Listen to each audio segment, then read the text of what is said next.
منيو لسفرة كاملة متكاملة. 9 أيام ذو الحجة، عاده الله عليكم بالخير واليمن والبركات. كل سنة وانتم طيبين، ربنا يجعل أيامكم كلها خير وبركة، ربنا يرضيكم ويرضى عنكم ويجعل سعادة الدنيا كلها بين ايديكم وتحت رجليكم. أول يوم ذو الحجة بقى، بما ان احنا صايمين وكده فهتعملي محشي. طبعا انا عارفة ان حر الصيف ما بحبش المحشي تماما، بس هو هنبقى صايمين وانتي لازم تعملي اكل كده كل يوم تنوعي فيه، اكنك بالظبط كده في شهر رمضان. فهنحط كده المحشي بتاعنا، ورق عنب بقى، عندك ورق خاص، عندك ورق كرنب، اي حاجة موجودة عندك في الفريزر خرجيها واعمليها. عايزين نمشي حياتنا كده في ال9 أيام ذو الحجة بإذن الله تعالى، أكل حلو كده علشان خاطر يرم عضمنا، بيبقى فيه شغل وفيه هدة حيل في ال9 أيام دول، وكمان مع الصيام وكده فعايزين نفطر فطار حلو كده. وما تنسيش العصاير، السوائل أهم حاجة في شهر ذو الحجة بإذن الله تعالى، أجمل أيام. يعني صراحة يا بنات 9 أيام كده ربنا يا رب يحقق لكم فيها كل ما تتمنوه يا رب، اللهم أمين، أنا وإياكم بإذن الله تعالى. فعملت كده حباب قلبي، وعايزين برضو في نفس الوقت نوفر، اللي هو ممكن تنزلي بقى تجيبي تقسمي الميزانية بتاعتك، تجيبي مثلا 3 فرخات تقسميهم على ال9 أيام. هتقولي لي ازاي؟ هنقسمهم على ال9 أيام زي بصي أي حاجة كده. الفراخ اللي هي البياضة اللي هي بتبيض دي، بيبقى سعرها حنين جدا جدا يا بنات، يعني بيبقى سعرها مميز شوية عن الفراخ البيضة. طبعا الفراخ البيضة الكيلو منها بيبقى ب110. طيب الفراخ اللي هي البياضة دي بيبقى سعر الفرخة كاملة متكاملة كده ب100 جنيه، فسعرها يعني نازل قوي اليومين دول، لأن مش عارفة صراحة، يعني سعر الفراخ البيضة بيبقى سعرها متاود في الأيام دي، فمش عارفة بقى علشان درجة الحرارة وكده يعني. تعالوا بقى نبص كده تاني يوم كده مع بعض كده، اللي هو بيتبقى عندنا محشي. فانتي لما بتعملي كمية محشي على حسب، يعني ممكن مثلا تعملي حلة هتقضيكي، بس انا بعمل مثلا، سواء ممكن حد يدخل عليا، ممكن انزل تحت مثلا طبق حاجة كده، فانا بعمل بكمية على حسب، ممكن ضيف يدخل عليا ولا حاجة فبعمل بكمية. لو اتبقى عندي بروح جاية مسخناه تاني يوم، واروح جايه كان عندي بانيه ورحت محمراه كده وستريبس يعني، وحمرته، وعندي الليمون المخلل دوت دخل كده على سنه يا جماعه، عملته معاكم قبل كده كتير، بحب احطه في البطرمانات دي، ما بكترش كميه، يعني ما بجيبش مثلا هقول لكم 5 كيلو ليمون والحوارات دي، لا، انا بجيب كيلو واحد بس. بعمل كيلو او 2 كيلو بالكتير، يعني بصوا ما شاء الله، الكيلو ونص، يعني انا بجيب 2 كيلو، باخد نص كيلو احطه في التلاجة عندي، والكيلو ونص بيعمل لي 5 بطرمانات، فما شاء الله بيبقى حلو جدا. طلعت كمان كده عيش، وادي كده غدانا، فطرنا النهارده تاني يوم ذي الحجه. وتعالوا مع بعض كده نشوف بقى تالت يوم فطار ذي الحجه. طبعا انا بقدم لكم المنيو وانتوا اختاروا اللي انتوا عايزينه، يعني اللي انتوا حابينه اعملوه. مثلا في ناس ما بتحبش الكشري، في ناس ما بتحبش المحشي، في يعني بصوا هي اذواق وكل واحد له اختلاف، وزي ما بقول كده لولا اختلاف الاراء لبارت السلع، فكل شخصية مختلفة عن الشخصية التانية.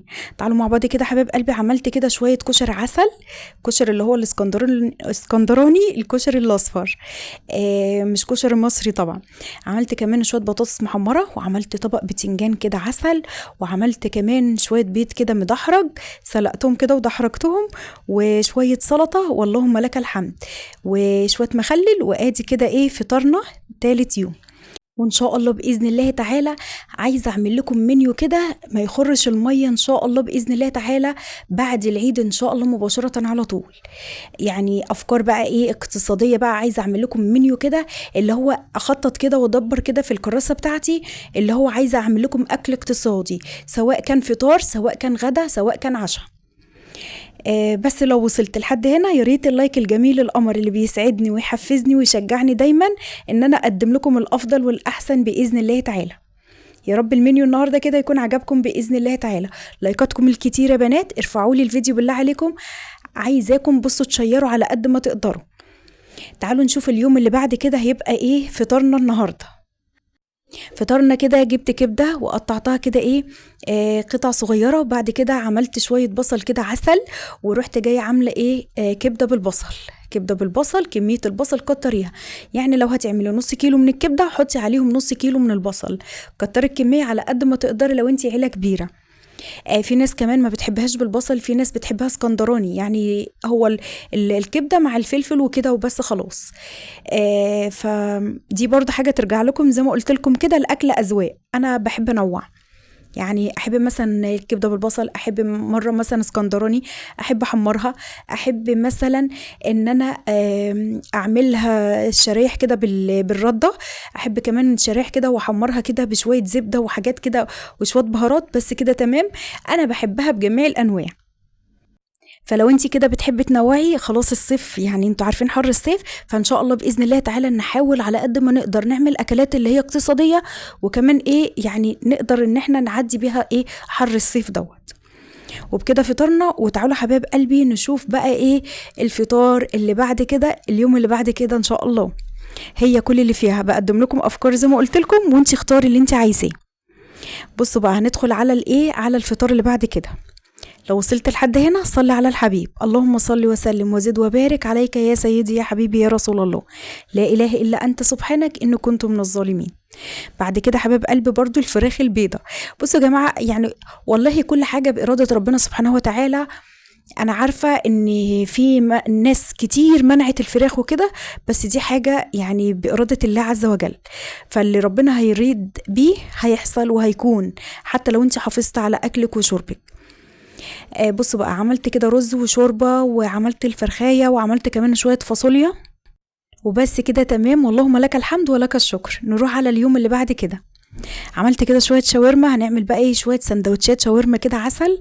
حمرت بطاطس، على فكرة ممكن تعملي كمان اللي تبدليها، بدل ما تحطي شاورما فراخ ممكن تعملي بطاطس، يعني ممكن تحمري كمية بطاطس كويسة كده، وتروحي جاية ايه عاملة سندوتشات بطاطس سوري كده، بتبقى جميلة جدا جدا بالعيش السوري دوت. ان شاء الله هنعملها مع بعض كده باذن الله تعالى، بس بعد العيد بقى ان شاء الله. كل سنه وانتم طيبين، ربنا يجعل ايامكم كلها خير وبركه، ربنا يرضيكم ويرضى عنكم، ويجعل سعاده الدنيا كلها بين ايديكم وتحت رجليكم. قولوا امين، اللهم امين يا رب العالمين. بس كده هنعملهم كده رول حبيب قلبي، وهنبدا ايه نديهم صدمه كده في الطاسه، علشان احنا بنحبه كده يكون مقرمش شويه. وبعد كده بقى ايه، ادي يوم فطار تاني، واللهم لك الحمد ولك الشكر. تعملي بقى تومية، تعملي بقى ايه شوية مايونيز، اي صوص موجودة عندك، لو هتعملي شوية كاتشب بس كده تمام، فما فيش حاجة هتقول لا خالص. ونروح بقى على اليوم اللي بعد كده، وهو كده يوم كده على السريع. عندي فرخية الا ربع. ممكن نقسم الميزانية طول شهر ذو الحجة، طول 9 أيام ذو الحجة. أنا معلقة معايا شهر كامل. طول 9 أيام ذو الحجة ممكن تجيبي 3 فرخات تقسميهم على 9 أيام، بحيث ان انت مثلا لو اولادك صايمين معاكي، يبقى انت برضو ايه ما تضرهمش، يعني يبقوا صايمين يفطروا فطارة حلوة. ممكن تجيبي اللحمة وتقسميها، ممكن تعملي لحمة كده بالبصل، ممكن تعمليها في طاجن، أي طاجن موجود عندك، سواء بامية، سواء طاجن بطاطس، تعملها ورقة لحمة. وهي طبعا مش بكمية اللحمة، يعني مثلا ممكن تجيبي كيلو لحمة وتقسميه على 4 مرات. 4 مرات ازاي هنشمهم؟ لا مش هنشمهم، بس كل اللي فيها ان انت بتحافظي على ميزانية بيتك. انا ما بجوعش نفسي ولا بجوع اولادي، بس بعمل لكل واحد لو قطعة صغيرة 50 جرام، يبقى انت كده عملتي كل يوم لحوم، بدل ما تيجي في يوم تعملي 2 كيلو لحمة ويخلصوا في يوم واحد وتقعدي عليهم تاكليهم. لا، انا ممكن اقسم ال 2 كيلو لحمة دول على 9 ايام ذو الحجة كلهم، وتنوعي بقى لاولادك كل يوم في الاكل. تعالوا مع بعض كده حبايب قلبي. عملت الفرخايه، وعملت شويه رز، وعملت كمان شويه لسان عصفور. بس كده تمام، ده فطرنا. اللهم لك الحمد. وكمان ممكن تعملي شويه رز وملوخيه ونص فرخايه حواليهم كده، وكل واحد قطعه صغيره. نحمد ربنا كتير جدا جدا جدا، في ناس كتيره مش لاقيه، فاحمدي ربنا وتأكدي ان ربنا سبحانه وتعالى شايل لك حاجة افضل واحسن بإذن الله تعالى، وتأكدي ان ربنا هيبعت لك فرج الله، يخبط لك على باب بيتك، يقول لك قومي افتحي لي الباب، انا جاي لك بخير من عند ربنا كتير، خير لا يعد ولا يحصى. ربنا يرزقكم يا رب من حيث تحتسب ولا تحتسب. قولوا امين، اللهم امين يا رب العالمين. ربنا يرضيكم ويرضى عنكم، ويجعل سعادة الدنيا كلها بين ايديكم وتحت رجليكم، وربنا يجعل ايامكم كلها خير وبركة يا رب. بصوا بقى حباب قلبي، تعالوا ندخل على اليوم اللي بعد كده. عملت كده شوية ايه رز كده بالبصل، وشوية سمك كده عسل كده متحمرين، وشوية سلطة، ويبقى دوت غدانا كده ايه برضو معلق معايا غدانا، يبقى ده فطرنا كده النهاردة بإذن الله تعالى.